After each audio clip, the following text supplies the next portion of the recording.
Back with another episode of the People's Choice. We're your hosts, Crow, Tez. and we got a special guest with us today, John Marc, one of my closest homeboys coming out of Raleigh, North Carolina. I'm going to let you introduce yourself, John. First and foremost, man, I definitely appreciate y'all letting me jump on the show. I'm a fan of the videos and everything, man. I watched every episode, so definitely appreciate y'all what y'all doing along those lines. So, my name is John Marc. I'm co-owner of Go House CBD, and we sell the best CBD products on the market. I'm a retired Wizards fan. I follow LeBron James strictly now. I'm a huge Duke Blue Devils basketball fan, and I'm an Atlanta Falcons fan. So I'm pretty much the complete opposite of any Carolina person. So I just want to say I appreciate y'all having me on the show, and definitely look forward to having some conversation with you guys on this. All right. But yeah, I appreciate it, man. We appreciate you joining the show. And again, for the audience, make sure you hit that like and subscribe button. We brought John in because he had something heavy on his chest he wanted to talk about in sports. Exactly what brought you to the show today, man. Tell us what's on your mind. Man, I'm gonna say it like this, man. College basketball is dead. It's over. It's a wrap. How's it dead though? Man, I just didn't feel it this year, man. Like last year, it was so much excitement, tournament. You was looking forward to it, and then you get to the end, and then it's Virginia and Texas Tech, and you're like, I really don't want to watch this. I don't want to watch this defensive game. And now this year, even with the games that was going on, I still wasn't as excited as I was years and years before. I think you're a Duke fan. I am, and that's why you think it's dead. No, not at all. I don't think it has anything to do with Duke. I think it has more so to do with the treatment of the players and how they're not being treated fairly. The NCAA is making tons of money off of them, and they're starting to realize their worth. So with them realizing their worth, I think there'll be less and less players that choose to go that route as far as going to college when there's other options. So you're saying because they're doing like a one and done deal type thing, that's why it's going dead?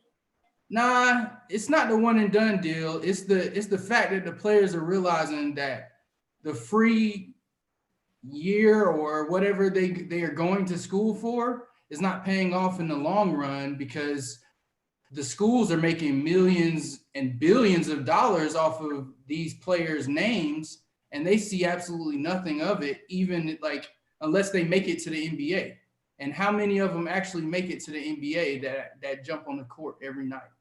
So you got seniors that play all 4 years, and when it's all said and done, unless they really had a good education and did something well with it, then what do they have to show for the recognition that the school got for them playing, especially if they're winning?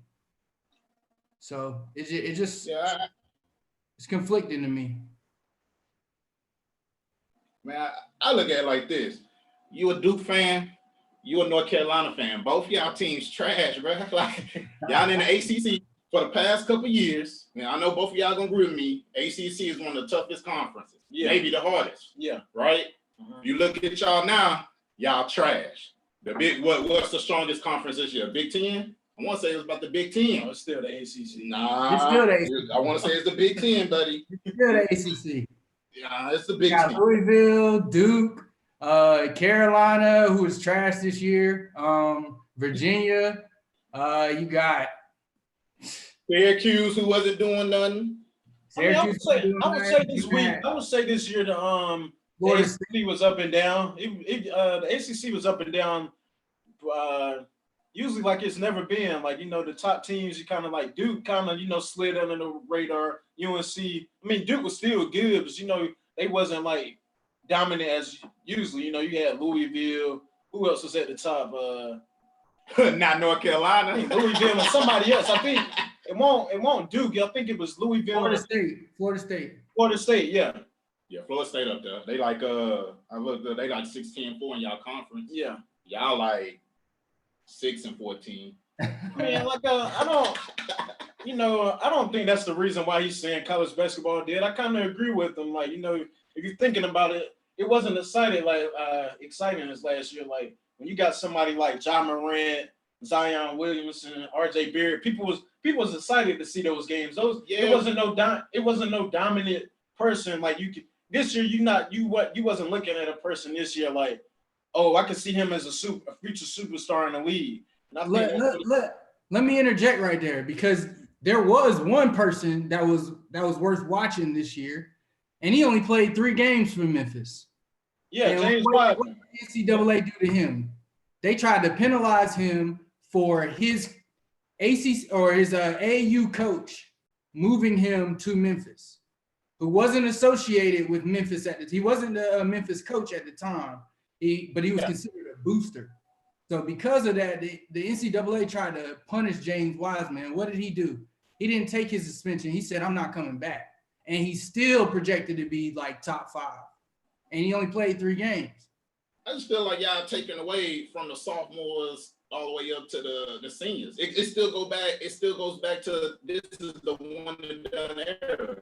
You look back at last year's freshman class that went. No, everybody that you just mentioned were freshmen. Yeah. The year before that, Trae Young, them freshmen. It's that era of it's a one and done, which I think I want to say that's what I feel like y'all mindset is. Y'all don't see the talent because a lot of these guys you heard about them out of high school. Everybody's highlight tapes is straight out of high school. So now since technology and media, how it is now, they pushing that. Because back in our day, it was hard to get your highlight. You had to record, do the whole tape, hand it out, mail it off and stuff. Now you just go straight to the media, upload it, and look what we have right now on YouTube. One of the biggest centers for media. That's why all these high school kids is getting that attention. They're like, oh, I'm ranking him this, I'm ranking him this, I'm ranking him this. They get that dude a freshman year, and then they bounce. And then that leaves all the other guys who, mediocre. It takes them a while to build their talent. Some of these freshmen should have honestly stayed actually another year or 2. Yeah. Because a lot of them go to the league and last time you ever hear about them. Well, I mean, I think what we was trying to get to is basically, but the talent's there. I mean, when we think of talent, we're thinking about like you got the world knows it wasn't a Zion or a Ja Morant or RJ Barrett. Even RJ Barrett, you never heard nobody talking about that this year. Now, like he was saying, James Wiseman, you could take him for example. You just think, oh yeah, he'll be a future superstar. Or you could take LaMelo Ball or RJ Hampton, but them 2 boys overseas, they went to Australia and RJ Hampton, I think he's playing overseas in New Zealand. Mm-hmm. And I think like the only guy that you probably would say right now is a future star really and exciting is Anthony Edwards, I think, playing out of Georgia.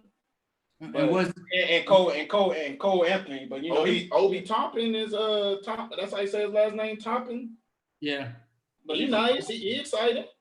He is exciting as to see like, oh, he can be someone in the league. He arguably going like first in the draft. They arguing that with LaMelo. But here's the thing though. Like if you look at the mock drafts right now of what people are saying, the top 10 that like are the most consistent top 10, 5 of them didn't even play in the NCAA. And I'm including Wiseman in that because he only played 3 games. Mm-hmm. But we're talking about half of the top 10 didn't even play in the NCAA and is going to go first before a lot of these people that did play in the NCAA. So like, if you just look at it from that standpoint, it's shifting. Before you would see the one and dones, they would go to college and then they would be like, the first 5 picks would all be freshmen out of college. Now you're not really seeing that. You're seeing a mixture of people overseas, so on and so forth. You got Luka Doncic that slide into the mix now, and then you got Trae Young and people like that. But it's shifting. Like it's more so like you can go overseas and do the exact same thing, get the exposure that you want from the NCAA, and still go number 1. So why not go overseas, get paid for what you're doing, then sit with the college basketball where they're just basically free labor. So that's where I'm going with it. That's a good point. Yeah, and I just like you were saying, top 10, and then even like Cole Anthony, he ain't played the whole season, but they still got him going top 6, top 7. Yeah. Like Kyrie, for instance. Yeah, like Kyrie Irving, like, you know, like really, what's the point of, if you can do that, if you look at that, really, what's the point of going to college? And I think, if I'm not mistaken, I think Adam Silver, I really think he's gonna go away with the one and done. He's just gonna just start. I mean, they already got out of high school. They got rid of that. The one and done. They got rid of that coming straight out of high school. But I think he about to go back to it. Now you're taking away from education. I mean, you can still get degree. You can still get your degree. But here's the thing, though. What's the fallback if someone like Zion Williamson would have really had a serious knee injury when he went down? Like, he would have got, outside of him getting that insurance money, he would have significantly took a pay cut overall had that been a serious knee injury playing for Duke. Like, that could have been the end of his career. He would have got that settlement check from insurance. And then at the end of the day, he would have still had to try and figure out what he was going to do with the rest of his life or manage his money properly in order to be able to do something. But if he wouldn't have had that Duke, and he wouldn't have been able to stay at Duke, Duke wasn't going to keep him, just, give him an opportunity to get his education. He would have had to leave school too, because his scholarship would have been cut. I'm pretty sure he wouldn't have been able to pay for that out of pocket unless he was going to use the insurance money to pay for it. So again, What? Zion? What? But he's still playing though. He's still getting paid. What's the difference from getting hurt in college? Because when you're in the NBA, in the NBA, your contract is signed. Yeah, okay. They're not cutting one of the greatest players in the country off of an injury. Duke ain't getting rid of that scholarship. Man, they got to get rid of it because he's not. They're not gonna get rid of him for him getting injured. If he's not playing basketball, they're not gonna keep cut that money, bro. So they're not gonna get rid of that scholarship for that caliber of a player. The reason he got the scholarship is because of basketball. So if he's not bro. So if he's hurt and not playing basketball, So you're trying to tell me? Go ahead. I just said they don't have a use for him if he's not playing basketball, because that's what he got his scholarship to do. I'm trying to tell you, man. So if he would have got hurt, let's say he got hurt in college. He had to do surgery. They cut him. All he had to do was get a waiver and go somewhere else. And what we did see before this pandemic happened, him coming back off of an injury, straight dominating. And another team would have been dominating. He could have finished that year off and still went to the league. We're not talking about injuries if he was gonna come back. We're talking about that could have been a career-ending injury. If it was career-ending, he's gone because there's no. You talking about with the sneaker? Yeah. Oh. I mean, yeah. If that was eye popping. Like nobody thought like he would have went down. That's like a freak accident. Like usually freak accidents lead to some major problems. Like, bro, he was overdue for injuries anyways. He about 280, leaping like that, coming on down on them knees. It's coming regardless. It don't matter where you go. LeBron James 260, 280, and but that's much, bro. Come on, man. That's between lean. That's totally different. Yeah, he got millions. LeBron ain't never had a serious injury ever until last year. Yeah, when he had a groin injury. I don't know, man. I kind of feel him, man. Like that's basically where it come down to, man. You got people getting hurt, career-ending injury. They gonna cut them. They gonna cut the scholarship because there's no use for it. And then it's college basketball players. Most of them, they dream is to go to the NBA. I can really say, like, I mean, some people, yeah, of course they want their degree, but those dominant players, they'd be like, man, those one and done players. You do have those one and done players. They like, oh man, they don't really. I mean, they don't care about the degree. They trying to go get that paper. They trying to go get. Bro, you got players right now in college just dropping like 28 a game. Yeah, they balling. But I'm saying when you think about, so how you gonna take away the talent? The talent's still there. Just that Duke and UNC is trash, and they're not the highlight. They're not the highlight of the year. I'm not saying take away college basketball. I'm just we saying is it dead? It ain't dead. With college basketball, me and him, we love to see college basketball because Duke and UNC is the big. Well, I guarantee you, basketball's not dead. It's tons of people out there who would rather watch college ball because it's organized, it's fundamentals. You seeing all that. They'd rather watch college ball than watch, just running. I can tell you right now. I agree with you. I agree with you there. That's the same thing with college ball. That's college football. It's the same thing. There's a lot of people out there that say, man, I'd rather watch college football than watch NFL. Yeah, I heard people say that. Because you got young boys, you got runners, you got gunners, they going above and beyond. You got a lot of people in the NFL, NBA, who they take plays off. If you go to college ball, ain't no plays. I'm telling you right now, if I'm a coach and you on the court, you take the play off, go on, catch a seat, brother, at the end. I mean, now don't quote me on this, but I really think when it comes to college basketball, they get the most views when it comes to rivalries like Duke and UNC, and March Madness. It's history behind all that. The regular season, like I don't. If it's somebody excited they want to play, I was reading a topic where a lot of people want. The only reason the most views came when like Zion was playing. Like there you go. There you go. The most views in college basketball came when Zion was on TV. Like the craziest views because they want to see somebody exciting or like John Morant. Like it's good players. Don't get me wrong, it's good players in college. But if you're looking at a player like nobody's getting audience like LeBron coming to the game unless it's like UNC and Duke or like Zion playing or Obama coming to the game. Only Obama, you get a lot of views when you see like celebrities and all that. And the only times you see in celebrities is if you got a big name player playing, which nobody this year was compared to Zion. But that's just my thing. It's because of the media. All these famous people you see, they're going to see these high schoolers play because that's what the media is at. People are putting their highlight tapes out, bro, all over the media. But at the same time, like Zion last year alone, all of his Duke games are rated higher than NBA games. Every last one of them. But that type of talent, look who they was comparing him to. He's supposed to be the next LeBron. But here's the thing, though. You're talking about Duke is making billions of dollars off of this view. Oh my God. Oh my God. But so Duke is making billions of dollars off of these views, off of Zion's likeness, off of his name.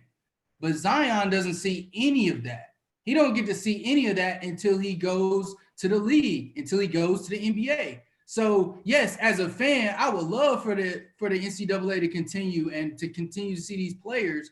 But when you're talking about what's best for the players' interests, they need to get paid for what they're doing because their likeness is what's bringing these corporations so much money. And if you don't need that platform anymore, as far as Duke or UNC or any school along those lines, like you can go overseas and do the exact same thing and buy an Australian basketball team. You can buy a team. Now you have wealth that's going to continue to come in because you've made an investment in yourself that's going to be long-term. When you're talking about the NCAA, you go there and you're only risking. You're making an investment in yourself for free though. You don't get any monetary gain out of it right then and there. If you go overseas and you perform, you're getting paid for that, and you still have exposure that can still get you picked number one if you're that type of a caliber player. So I think that more so it's not that the NCAA is like not going to exist anymore, but I just think that there's different alternatives where these underprivileged basketball players can go overseas and get paid right away for what they do and for what they bring to the game and their likeness. Yeah, I can see it like I agree with you. I agree with you on that. But at the same time, it's like these for instance, right? These past couple of years, all these players has been one and done. Yeah. You know what I'm saying? But at the same time, you have your fan base. But if you're going to these big marketing universities like Duke, UNC, Michigan State, the big ones when you have the rivalries, right? That's how you create your fan base. If you that type of caliber player, you just need that 1 year. You know what I'm saying? Because I guarantee, like for instance, right, me, right? When I watched Zion when he was in high school, all me watching little clips and stuff on media and all that. Only thing I saw him was doing was dunking. And my first time, I was like, man, I gotta see more than that before you could reel me in. You know what I'm saying? Like, I gotta see you at a different level. Because at the same time, you in high school. You know what I'm saying? A lot of Zion was how big he was, how many of the little small students walking around him, man. He a grown man walking around with little kids. Yeah. You know what I'm saying? So you need that level. Even for instance, like, but you're absolutely right. You could go overseas. It depends on that, how you want your marketing. You want to do that global thing like LaMelo, but at the same time, LaMelo, that's the Ball family. The dad played a big role in getting their name out there, where it was negative. He brought the negative energy towards them and the positive, right? A lot of people was going to that game just to watch them fail so they could talk trash. You know what I'm saying? So they his dad blew their market up like that. All these other players whose parents kind of stay out of it, don't got the money, don't got all that. They kid got that scholarship. That's your chance to go create your fan base, because that's what you need. You need that 1 year. Create your fan base and then go. Yeah. Because I guarantee you right now, if Coach Roy come knocking on the door, hey, why sign that, coach? I'm trying to get it. Yeah. You know what I'm saying? Yeah. You have a lot of one and dones. So I think that first year, it matters for the NCAA. They need to go to the NCAA. How you gonna get your market? How you gonna get that signature shoe deal that you want? How you gonna get that name brand? You know what I'm trying to say? Like, you look at LaMelo, a couple months ago, they offered him $100 million shoe deal from somebody. And he didn't even go to college. That's what I'm saying. He didn't go to college. You got to get that to his dad, though. You got to get props to his dad and Lonzo. Absolutely. And then you got Jello over there getting arrested in China and all that. Like, or was it Japan, China? He out there stealing and stuff. Like, I mean, still all of that media paid off in the end. Because you look at where LaMelo is now, and I don't think he would have been this big had he just went to college. Had he just went to college, just went to UCLA and just played and been another player, then I don't think he would be as big as he is now. But the fact that he went overseas and now has been dominating in that league, and he just bought the Australian team, he's much bigger than what he would have been had he just went to UCLA like everybody else. Personally. At the same time, the dude had a reality show. I think Ball would have his fan base still.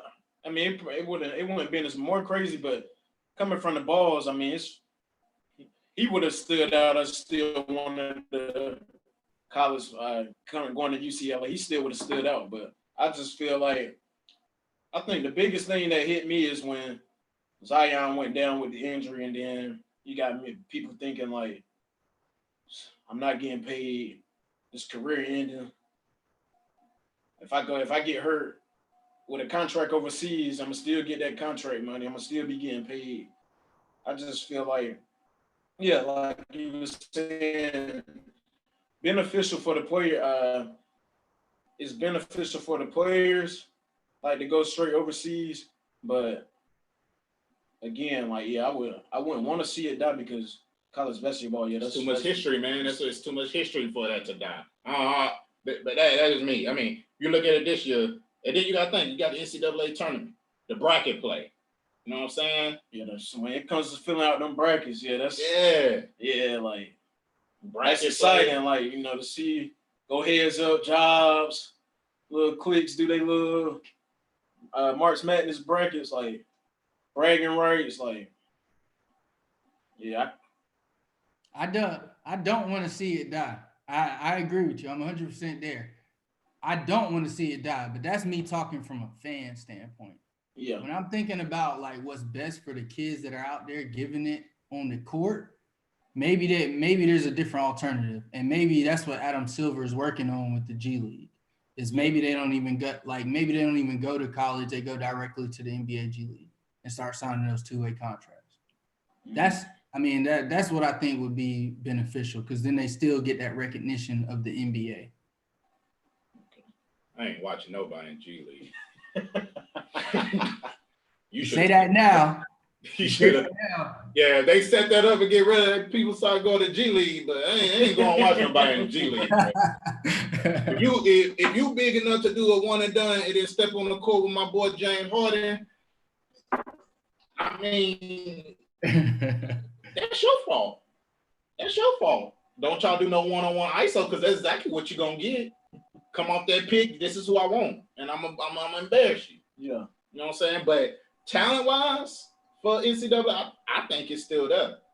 I mean, if you just look at this year, you had like what 5 to 7 different number ones this year going through. You had one team, Duke lost to Stephen F. Austin. Shout out to Stephen F. Austin. I went there. You know what I'm saying? Anywho, and then who else? Kentucky lost to it was losing, man. Yeah, it was Evansville or something like that. Yeah, the upsets was crazy. The upsets was upset. It was crazy. Then Michigan blows out Illinois. And then Illinois blows out Purdue. Then Purdue backdoors and blows out Michigan State. Yeah, you know what I'm saying? That's exciting, yeah. You know what I'm saying? I think that is exciting because you just like, God. And what ain't exciting but seeing Duke and UNC them upset? Kentucky upset. What ain't exciting about that? I mean, it ain't exciting. Duke lost their non-conference win streak. Yeah. You know what I'm saying? That's exciting. I was excited about that. Yeah, I was excited too. I'm excited that y'all 6-14 in y'all conference. I had to scroll down the page just to see y'all name. Were your college basketball team? Don't worry about that. You know what I'm saying? But one thing I do want to talk about too, I want to go back to this LaMelo. Just buying this team, man. What's going on with LaMelo buying a team? Yeah, man. But no, yeah. What I'm hearing, man, I was reading something. I know him and his manager, man, they was talking about buying it, but it's still in the talks. Coming from the Pops, he's still interested in buying a team. I don't know if it's finalized yet. I know it's being talks though. I don't know if he has a team exactly. I don't know if you have any more info on that, John, that you would like to share. I read the same thing you did, that it's still in the works. Australia kind of pump the brakes on it. But I did see the price tag was somewhere around $100 million. So I mean it's gotta be something that the Balls have been thinking about for a while. For him and his manager to do it together, that says a lot about their relationship. And it just says a lot about the Ball family and how much they appreciate ownership when it comes to that. So, you start with an Australian team, you start building a whole country, that's around you. So you're talking about global views that you're now getting, kind of how Yao Ming had like the whole China watching him and it spiked every sale for him and stuff along those lines. You're talking about now LaMelo Ball, even though he's not from Australia, has literally went over there, played well, built that like rapport, and now if he goes back to the NBA, he's gonna carry some of those Australian fans with him. That's crazy. Yeah, because he said buying the team, and I saw he was talking about during the summer times he's gonna go back out because he said he loved Australia, so he's gonna go back out there, start some camps and stuff for the kids. I'm like, that's marketing, that's some smart stuff. But I read the 18-year-old, he worth 400,000 right now, and that's just off of the Big Baller brand, their little reality show they had, all that stuff. So they all about the only one that's probably don't got no money is Jello. Oh, he hood. He all But yeah, I mean.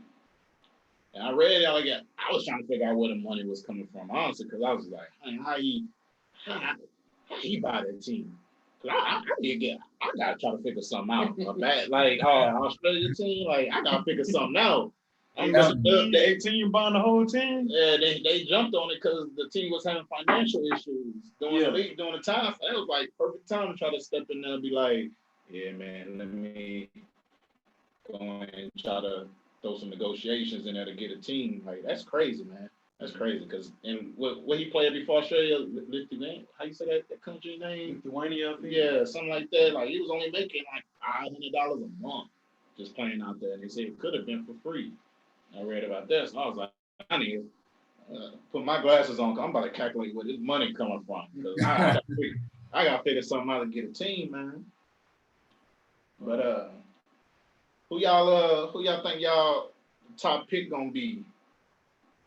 Y'all got top pick. I got Anthony Edwards. I think he's gonna be the top guy.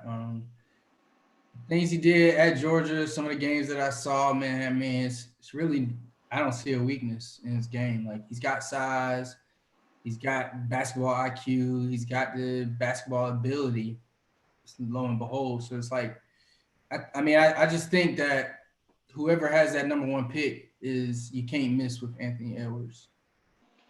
I mean, I think it all depends on who has the number one pick. You know, people saying Golden State, and I'm like, you know, they were saying LaMelo Ball, and then they were saying, then Anthony Edwards, but I'm thinking like, yeah, they known for running small ball, but I still feel like, man, I gotta see. I don't know who like the top small forward, because I think Edwards is a shooting guard. So I think if Golden State gets that number one pick, I have to look at the names. I don't see Edwards or Ball going, because that'll kind of be crazy. Well, I saw Unless you're gonna move Thompson to the 3. I heard some from Golden State's little camp saying that they found like some negatives with LaMelo. I guess they were looking at his shot. They said his shot's off, or something like that. He don't got that good of a shot. I mean, I don't understand. Like, I get it, y'all want somebody who got a shot, but god dang, I mean, you got Clay and Steph. Yeah, you got Clay and Steph. Like, Draymond don't got a shot. Y'all got him.